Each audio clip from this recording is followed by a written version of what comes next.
한중일 협력사무국, 저는 국무총리실 산하의 경제인문사회연구회라고. 공군사관학교에 교수님으로도 근무를 하셨어요. 지금 이제 우프나에서 수석으로 계시잖아요. 또 가천대학교에서 창업대학교 또 교수님으로 또 하고 계시단 말이에요. 요즘 집에서 쫓겨날 위기에 이제 좀 봉착을 해 있는데요.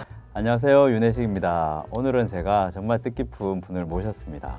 우프나의 김용재 수석 사무관님을 모시고 앞으로 우리가 또 어떠한 미래를 준비할 수 있을지에 대해서 한번 알아보도록 하겠습니다.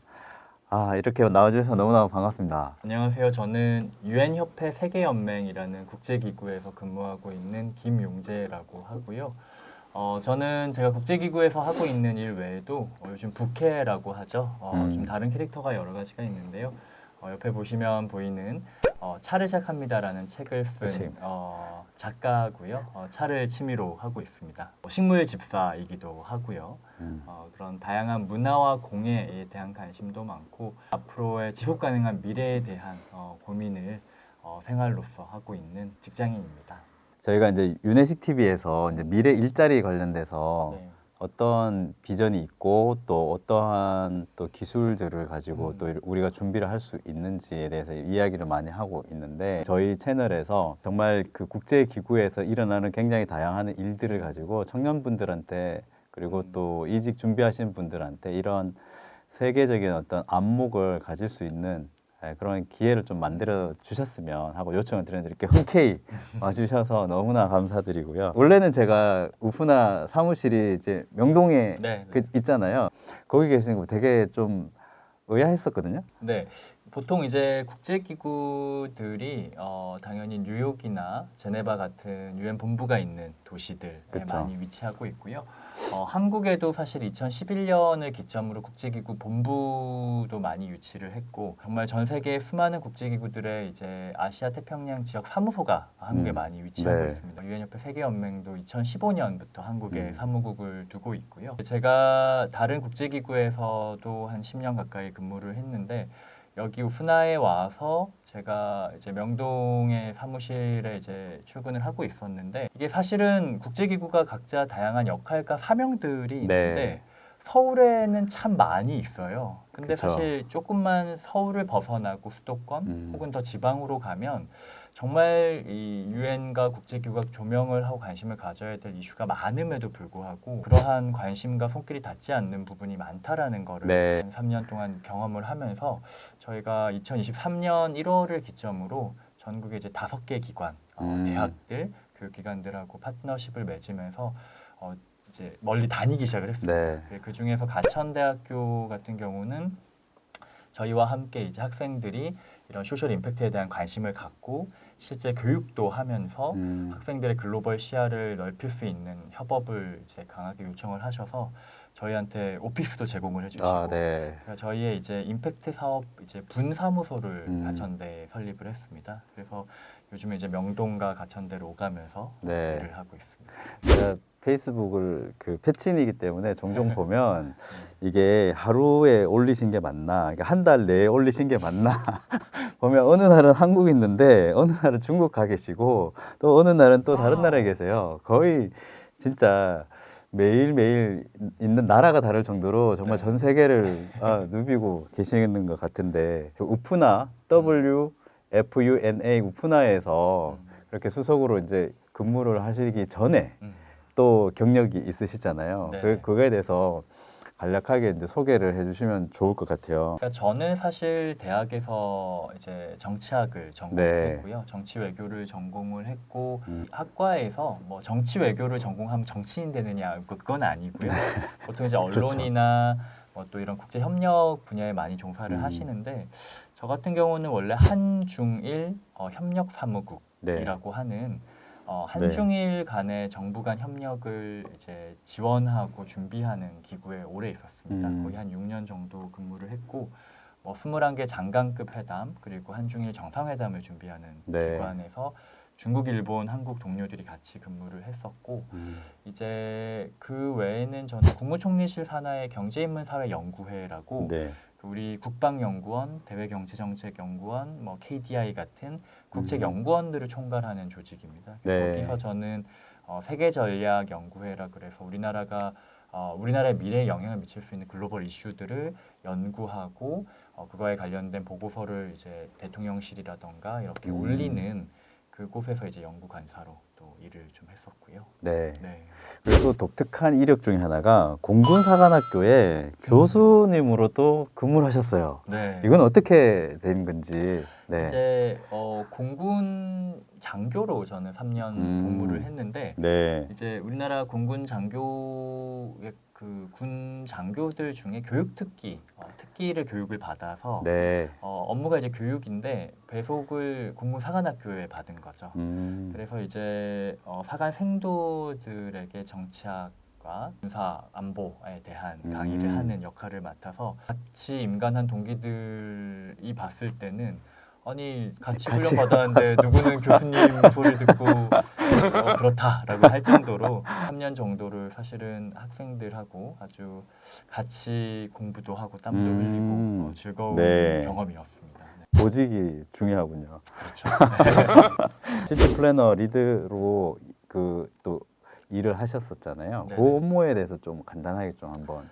네, 이제 시티 플래너스 같은 경우는 이제 도시 문제를 해결하는 앙트레프레너를 이제 줄인 말입니다. 네. 그래서 이제 도시 문제가 우리가 살아가는 이제 전 세계 인류의 50% 이상이 도시에 살고 있고 2050년이 되면 이제 70%까지 그 비중이 네. 높아진다고 보는데 사실은 그 전 세계 지역 그 육지 면적에는 2%밖에 되지 않는 도시에서 전 세계 쓰레기와 탄소의 70%가 나오고 있습니다. 그래서 이 도시의 문제를 해결한다면 지속 가능한 미래를 만드는 게 가장 효과적인 방법이 되겠다.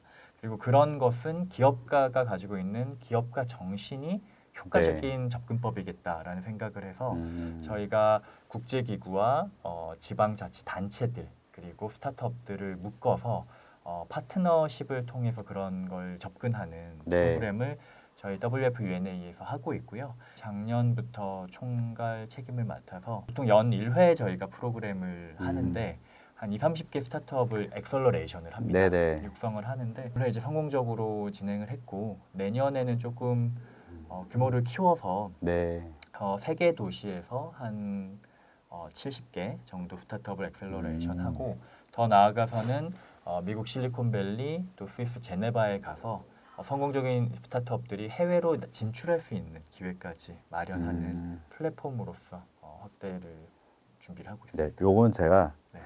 다음 영상에서 제가 정말 집중적으로 한번 문의를 한번 드려볼게요.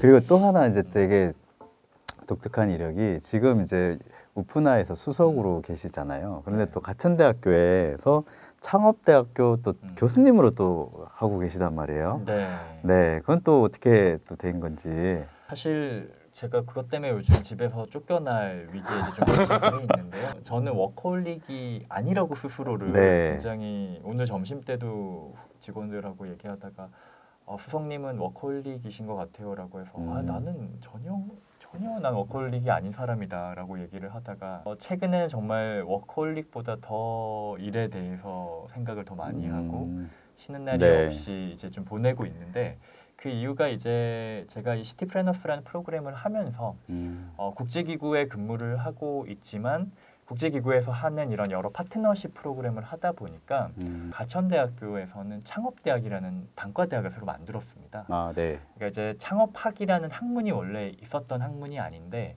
어떻게 보면 학교에서도 창업을 해서 빌 게이츠나 마크 저커버그처럼 재학 중에 창업을 했다가 고졸로 전락하는 네네. 이제 이런 사례를 가천대에서는 성공적인 창업을 해서 잘 열심히 하면 졸업도 할 수 있게끔 학점 인정도 해주고 하는 프로그램을 만드셨고 네네. 거기에 이제 제가 보니까 너무 좋은 프로그램인데 SDG라던가 ESG 같은 또 미래의 가치를 학생들이 고민을 하면 좋지 않겠냐라는 말씀을 잘못 드렸다가 넌 못 지나게 나 한다. 같이 나는 강의를. 이제 뭐 감사한 요청을 받게 돼서 네. 제가 이제 동아시아 문화 비즈니스하고 네. ESG 분야를 강의를 이번 학기부터 하고 있습니다. 강의 준비가 생각보다 저도 강의를 많이 해보지만 이게 또 그냥 이렇게 강연하는 거랑 강의하는 거는 다르죠. 정말 다르잖아요. 맞습니다. 공부해야 될 거나 뭐 특히나 슬라이드도 준비해야 될 게 많을 것 같고 왜 그런 말씀을 들으시는지 댁에서 이해가 될 것 같습니다. 그러면은 아까 그 얘기를 좀 더 이제 살을 붙여 보면 우프나에서 이제 하시는 업무 중에 아까 얘기했던 네. 정말 이 도심으로 집중되는 많은 이슈들이 있잖아요. 이걸 이제 해결하기 위해서 많은 이제 스타트업 분들은 이제 우프나에서 지원을 하게 되는데 그 중에서도 왜 하필 기업이냐? 네, 네. 보통 일본 저희 이제 일반인들의 어떤 상식은 보통 네. 유엔 기구나 이런 데는 네. 보통 정부기관이랑 협업을 그렇죠. 많이를 하는데 맞습니다. 기업에 그 투자하거나 기업의 네. 어떤 스타트업들을 지원하는 것들이 굉장히 네. 많은데 왜 그런지 좀 설명해 주실 수 있으실까요? 네네. 네. 사실 이 설명은 길게 드리자면 2시간 정도 드릴 수 네. 있지만 한 20초 정도로 줄이자면 기존의 유엔과 국제기구들이 하던 가장 주된 방법이 교육과 캠페인이었습니다. 근데 교육과 캠페인으로 저희가 유엔이 1945년에 만들어지고 네. 70년 이상, 80년 가까이를 해왔는데 그 결과가 만족스럽냐라고 얘기를 했을 때 저희 스스로 굉장히 당당하게 저희 아주 만족스럽게 잘했습니다 라고 하기에는 아쉬움이 있었습니다. 그래서 이제 그렇다면 어떤 것이 그리고 이제 또 하나 문제점은 아쉬운 점이 있었기 때문에 새로운 방법을 모색했다가 이제 가장 간단한 대답이고요. 네. 두 번째 부분은 이제 지속 가능 발전 목표라는 거를 그러니까 이제 유엔이 설립된 이후부터 사실 인류의 평화 그리고 공존 공영이라는 것을 가치로 내세웠고 그 다음에 이제 인권이라는 것이 굉장히 중요한 가치였고요. 그 다음에는 이제 이 환경이라던가 이런 것들이 파괴되어 가면서 밀레니엄 개발 목표라는 게 2000년부터 2015년 그리고 15년부터 30년까지는 지속 가능 발전 목표를 세웠는데 사실은 전 세계 지도자들과 정부를 모아서 만장일치로 목표를 설정을 하고 모든 정부가 협력을 하는데 성적표가 좋지 않았어요. 그래서 이제 MDG라고 불리는 2015년에 마무리가 된 밀레니엄 개발 목표 같은 경우는 사실 뭐 점수로 얘기하기가 그렇지만 100점 만점으로 보면 70점이 채 되지 않았습니다. 보통 학교 같았으면 수, 미, 양, 뭐, 미죠, 미. 그렇게 가야 되잖아요. 네네. 이렇게 하면 너무 옛날 70점이네. 사람인가요? 이런 어떻게 보면 꽈락이라고 할 수 네네네네. 있는 점수인데 아무도 혼이 나지 않았어요. 아. 정치인 같았으면 선거에서 퇴출됐을 수도 그럴 있고 수도 있죠. 혼이 났을 텐데 그런 면에서 이제 SDG 같은 경우는 이제 일신해서 단순히 정부나 공공기관 뿐만이 아니라 기업 그리고 네. 영향력 있는 개인 모두가 함께 그 파트너십을 통해서 효과를 만들어 보자라는 것이 출발점부터 있었습니다. 그래서 SDG 17개 목표 중에서 파트너십이 목표 중 하나로 이제 들어가 있고요. 이제 그것에 더해서 저희가 조금 더 나아간 것은 이제 유엔 같은 경우는 기본적으로 기업이라던가 투자 이윤이라는 것에 대해서는 굉장히 극도로 조심스러운 부분이 있어요. 왜냐하면 이게 아주 공정해야 하고 함께 나눠야 되는 것인데 특정 기업이 뭐 홍보를 하는데 이게 이용이 된다라는 그렇죠. 것은 저희가 조심스러운 부분인데 그러다 보니까 가장 많은 자본을 가지고 있는 부분을 빼고 모든 일을 하게 됐었던 기업의 것이죠. 참여가 제한될 수밖에 없는 그런 네네. 부분이 있었습니다. 네. 그래서 이제 유엔 본부에서 하는 프로그램들은 여전히 그런 거에 대한 커셔스가 있지만 저희 유엔 협회 세계연맹 같은 경우는 거꾸로 우리가 정말 작은 스타트업들에게 지원을 하기 위해서 저희가 그 어떤 이윤이나 혜택을 보는 것이 아니라 직접 그들이 연결이 돼서 소위 오픈 이노베이션이라고 하죠. 네네. 대기업과 중소기업의 협력 이제 그런 것들을 위한 물꼬를 틔워주는 플랫폼 역할을 우리가 하겠다라는 어프로치로 2017년부터 프로그램을 해왔고요. 기대 이상으로 그 성과들이 이제 조금씩 열매가 결실이 열리고 있어서 조금씩 더 확대를 하는 걸 꿈꾸고 있습니다. 그러면 여기서 또 궁금한 게 네. 시티 플래너 프로젝트를 해서 참여한 기업 중에 우리가 알만한 기업이거나 알만한 프로젝트로 이렇게 성공한 케이스가 혹시 어떤 것들이 있는지 좀 소개해 주실 수 있을까요? 83개국의 스타트업들이 참여를 했고 지난 되게 많네요. 7년 네. 동안 그리고 한 2천여 개의 기업들을 저희가 이제 엑셀러레이션하고 협업을 했는데 벤처 캐피털 쪽하고 얘기를 하면은 그래서 유니콘이 나왔나요? 어느 기업인가요? 네네. 이런 질문이 되는데 저희는 거꾸로 이제 사회적 임팩트를 창출하는 기업들을 상대로 하고 있기 때문에 막 그 조 단위의 매출이 되는 이런 것들을 지향하지도 않을 뿐더러 아직 음. 그런 케이스는 없습니다. 하지만 두 브레인이라는 이제 기업이 있어요. 네. 여기가 이제 2017년 저희가 이제 첫 번째 시티플래너스를 했을 때 대상을 수상한 팀인데 이 기업 같은 경우는 발달 지체 장애를 가진 아이들을 위한 네. 솔루션을 만드는 기업입니다. 그러니까 그 대표님 자체도 학생일 때 공부방 봉사를 하면서 그 필요성을 느껴서 나 개인이 가서 이 봉사를 하는 것만으로 세상을 바꿀 수 없구나. 이 아이들을 좀 더 효과적으로 도울 수 있는 방법을 내가 찾고 싶다라는 것에서 학생 신분으로 그때 이 창업을 시작을 해서 그 프로그램과 컨셉이 굉장히 탁월해서 네. 저희가 이제 상을 줬고 뭐 많지 않지만 상금도 드렸고 근데 그게 이제 창업의 시작이었고 지금은 시리즈 B 투자까지 오. 200억 이상 투자를 받아서 회사 가치가 이제 1,000억이 넘어간 그런 걸- 케이스가 됐고요. 이제 글로벌로 진출을 했고 이제 어떻게 보면 우리가 이상한 변호사 우영우라는 드라마를 네네. 통해서 그 발달 지체 스펙트럼에 대한 음. 것들을 많은 우리 국민 여러분들께서 알게 되셨는데 우리가 손을 다치거나 다리를 다치면 응급실에 가서 응급 처치를 받을 수가 있죠. 그렇죠. 근데 이제 이런 발달지체 장애가 있는 아이들 같은 경우는 그 부모님과 가족들이 어떤 응급한 상황이 생겼을 때 어떤 조치가 가장 최선인지에 대한 판단을 즉각 해야 되고요. 응급실에 데려가도 해줄 수 있는 게 없어요. 그럴 때 사실 메타버스라던가 우리의 여러 가지 그런 VR이라던가 이런 기술들이 AR이라던가들이 접목될 수 있는 부분이 있다고 이 기업에서는 봤고 네.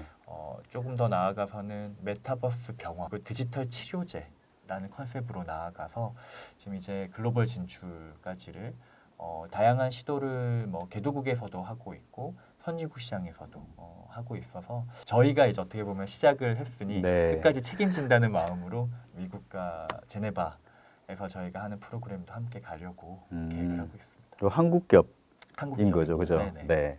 그래서 이런 어떤 좋은 결과들이 계속해서 나오고 있다는 거 여러분들이 좀 기억을 했으면 좋겠고요. 그리고 이번에는 여기 나와 있는 책에 대해서 잠깐 우리 얘기를 하고 좀 넘어갔으면 좋겠는데 저희 집에도 사실 뭐 농반 진반으로 뭐 중형차 한 대가 집에 들어와 있다. 뭐 차를 우려주는 거가 위로가 될 것 같더라. 미래 일자리가 어디서 나오는지를 계속 공부를 하다 보니까 대부분의 미래 일자리들이 UN SDG와 연계되어 있는 일자리들이 굉장히 많이 만들어지고 있더라고요. 다른 나라 학생들을 제가 여러 계기에 만나다 보면 굉장히 부끄러울 때가 있어요.